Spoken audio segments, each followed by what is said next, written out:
Hello friends, आप देख रहे हैं आरएनजे एकेडमी और मैं दिनेश कुमार।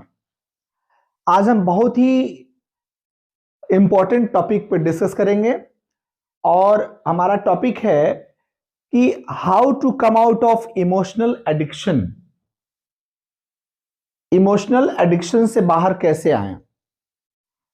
हो सकता है कि यह टॉपिक थोड़ा अटपटा लगे कि इमोशनली अटैचमेंट होने से हमें कोई एडिक्शन या कोई नशा थोड़े होता है।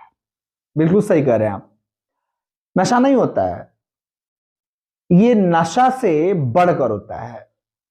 जब हम किसी के साथ इमोशनली अटैच्ड हो जाते हैं, वो हमारा फैमिली मेंबर हो, फ्रेंड हो, गर्लफ्रेंड हो, बॉयफ्रेंड हो या फिर कोई करीबी व्यक्ति हो, हम उससे इमोशनली बहुत अटैच हो गए। देखिए, रिलेशन अच्छी बात है, रिलेटिव हैं, क्लोज हैं, अच्छी बात है, लेकिन इमोशनली एडिक्टेड है उनका। अगर आप उनकी कंपनी के लिए बहुत आदी हो गए हैं, बहुत हैबिचुअल हो गए हैं, तो समस्या है। आप अपने कार्य को कैसे करेंगे? कोई भी जिम्मेदारी तो होगी आपके पास। जैसे अगर आप पढ़ाई कर रहे हो तो कोर्स पूरा करना है, अगर आप जॉब कर रहे हो तो आपको अपनी ड्यूटी करनी है, अगर आप कोई बिजनेस कर रहे हो तो अपने बिजनेस पे फोकस करना है, अगर आप किसी एग्जाम के लिए प्रिपरेशन कर रहे हो तो सिलेबस देख करके प्रिपरेशन करना है। तो फिर आप अगर एडिक्टेड होंगे तो आपके मन में आएगा कि 24 घंटे उस व्यक्ति का कंपनी मिलता रहे, आपको साथ मिलता रहे, जो कि पॉसिबल नहीं है। तो हम अगर किसी से इमोशनली एडिक्टेड हो जाते हैं, अब हम उसको एडिक्शन का नाम इसलिए दे रहे हैं क्योंकि वो अटैचमेंट से ज्यादा हो गया है। अगर कोई किसी से इमोशनली अटैच्ड होता है तो वो सॉल्व हो जाता है, लेकिन अगर वो उसका इमोशनली एडिक्टेड है तो वो सॉल्व होना कठिन होता है। देखिए, हमारी खुशी और हमारा दुख, इसका एक्सपीरियंस हमारा ब्रेन करता है।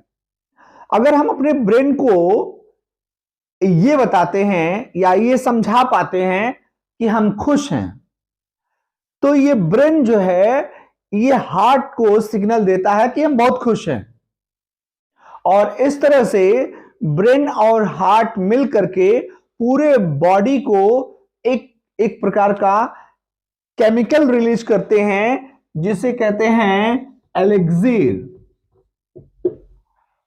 एक तरह का अमृत होता है जो पूरी बॉडी में फ्लो करता है। लेकिन अगर हम दुखी होते हैं, सपोज करिए कि हम परेशान हैं, हम वरीड हैं, हम चिंतित हैं, चौराहे पर हमारी किसी से लड़ाई हो गई, ऑफिस में हमारा किसी से बहस हो गया, या फैमिली मेंबर में किसी से कहा सुनी हो गई, तो ऐसे कंडीशन में जब हम तकिए पर जाते हैं, जब हम सोने के लिए तैयारी कर रहे होते हैं, तो हमारा तकिया चिंता के साथ, वरी के साथ बैठ करके हमारा इंतजार कर रहा होता है। हमें नींद नहीं आती है और हम अंदर से अच्छा फील नहीं करते हैं, और जब हम अच्छा फील नहीं करते हैं तो हमें नींद नहीं आती है। तो जब हमें नींद नहीं आती है तो हम कहते हैं कि हम परेशान हैं, पर एक्चुअली होता क्या है? होता यह है कि हमारा ब्रेन और हार्ट दोनों के बीच का जो सिग्नल है वो हैप्पीनेस का सिग्नल नहीं मिल रहा है। अगर हम एनी हाउ अपने ब्रेन को यह समझा पाए कि हम खुश हैं, अगर यह सूचना हमारे ब्रेन को पहुंच जाए कि हम हैप्पी हैं, हम खुश हैं, तो उस कंडीशन में हमारा ब्रेन हार्ट को यह सिग्नल भेजेगा कि बंदा खुश है। तो एक प्रकार का एलेक्सीर दौड़ेगा, पूरे शरीर में फ्लो करेगा और हम अच्छा फील करेंगे। ठीक उसी प्रकार से, और अगर हम ऐसा सिस्टम ला सकें, अपने अंदर कुछ इस तरह का, अपने थॉट में, अपनी सोच में कुछ ऐसा कॉम्बिनेशन पैदा कर सकें कि हम खुद को समझा पाए कि हम खुश हैं। बहुत टफ है, लेकिन असंभव नहीं है, इम्पॉसिबल नहीं है। पहले से, सदियों पहले से ये होता आया है कि जो अटैच्ड होते हैं और कारणवश उनको अलग होना पड़ता है, या उनको दूर रहना पड़ता है, या कुछ समय के लिए दूर रहना पड़ता है, तो अब वो रोने लगे, वो अपना इमोशन जाहिर करने लगे, बार बार वो इमोशनल हो जाए, ये उचित नहीं है। इससे उनके काम में बाधा उत्पन्न होगी, इससे वो अपनी जॉब ठीक से नहीं कर पाएंगे, या फिर कह सकते हैं कि वो अपनी प्रिपरेशन अच्छा नहीं कर पाएंगे। स्कूल या कॉलेज जाते हैं तो पढ़ाई अच्छे से नहीं होगी, या हम कह सकते हैं कि आप अपना परफॉर्मेंस अच्छा नहीं दे पाएंगे। इवन आप किचन में अगर कुछ पका रहे हैं तो कभी नमक ज्यादा, तो कभी मिर्च ज्यादा, तो हो सकता है नमक की जगह पे चीनी पड़ जाए। ऐसी गलती हो सकती है। क्यों? क्योंकि आप मेंटली फिट नहीं हैं, और जब आप मेंटली फिट नहीं हैं तो उसको हम कहते हैं इमोशनल एडिक्शन। आप इमोशनली एडिक्टेड हैं। नशा सिर्फ शराब या फिर किसी ओपियम का नहीं होता, या किसी सिगरेट से हमें नशा सिर्फ नहीं होता, हमें नशा इमोशन का भी होता है। और ये बहुत ही ज्वलंत मुद्दा है, और यही वजह है कि आए दिन साइकेट्रिस्ट या किसी थेरेपिस्ट के पास आप जाते हैं, डॉक्टर के पास जाते हैं, है ना, और आप वहां से स्ट्रेस मैनेजमेंट सीखते हैं, या स्ट्रेस की दवा लेके आते हैं, दवा खा के सोते हैं, नींद आती है। तो ऐसी परिस्थिति में मेरा मानना है कि आप किसी से इमोशनली अटैच्ड हो सकते हैं, होइए, अटैच्ड रहिए, लेकिन ये जो लव या अफेक्शन है, जो फॉन्डनेस है, या जो इन्फ्लुएंस है, वो आपके हार्ट को होता है।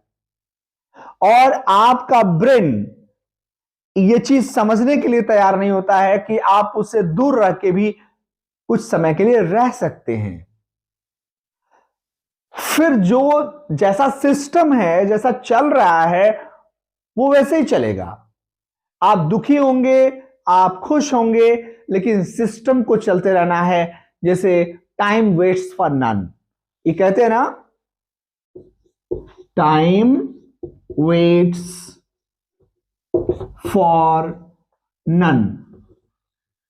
समय किसी का इंतजार नहीं करता, और समय बीत रहा है, और आपको एक लिमिटेड टाइम में अपना परफॉर्मेंस देना है, अपना लक्ष्य पूरा करना है। तो अगर आपको अपना लक्ष्य पूरा करना है तो निश्चित है कि आपको खुद को मजबूत बना के, खुद को आगे ले जा करके और साबित करना है। इसके लिए इमोशनल स्ट्रेस से आपको छुटकारा पाना होगा। आपके ब्रेन और आपके हार्ट के बीच के कड़ी को समझना होगा। एक ऐसा बैकलिंक तैयार करना है जो ब्रेन से हार्ट तक ये सिग्नल भेजे कि हम दुखी नहीं हैं, हम सैड नहीं हैं, हम एडिक्टेड नहीं हैं, और आप सफल होंगे। ये निश्चित है कि आप अपना काम कर पाएंगे और आपको दिक्कत कम होगी। हो सकता है इमोशनल अटैचमेंट में दिक्कत होती है, होगी, लेकिन फिलहाल आप उस स्ट्रेस से बाहर निकल जाएंगे जहां आपको दवा न खानी पड़े।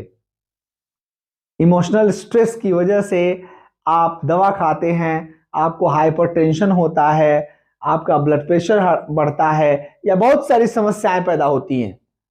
तो मैं कहना चाहूंगा कि आप इमोशनल स्ट्रेस से अगर निकलना चाहते हैं तो आपको खुद को समझाना होगा, क्योंकि अपने हार्ट और अपने ब्रेन, अपने माइंड के बीच के बैलेंस को बनाने में आप ही सफल होंगे। आप समय समय पर मेडिटेशन कीजिए, आप खुद को बिजी रखिए, स्टोरीज पढ़िए, गुड बुक्स पढ़िए, अच्छे फ्रेंड्स रखिए, लेकिन इमोशनली एडिक्टेड मत होइए। इमोशनली एडिक्टेड होंगे तो आपको नुकसान होगा। और प्यार, मोहब्बत, इमोशन, ये सभी फीलिंग्स हैं, ये सबको आते हैं, आते रहेंगे, लेकिन आपको अपना पहले लक्ष्य पूरा करना है, फिर लाइफ लॉन्ग सब कुछ चलता रहेगा। आप देख रहे थे आरएनजे एकेडमी और मैं दिनेश कुमार। हम मिलते हैं अगले सेशन में, तब तक के लिए धन्यवाद, नमस्कार।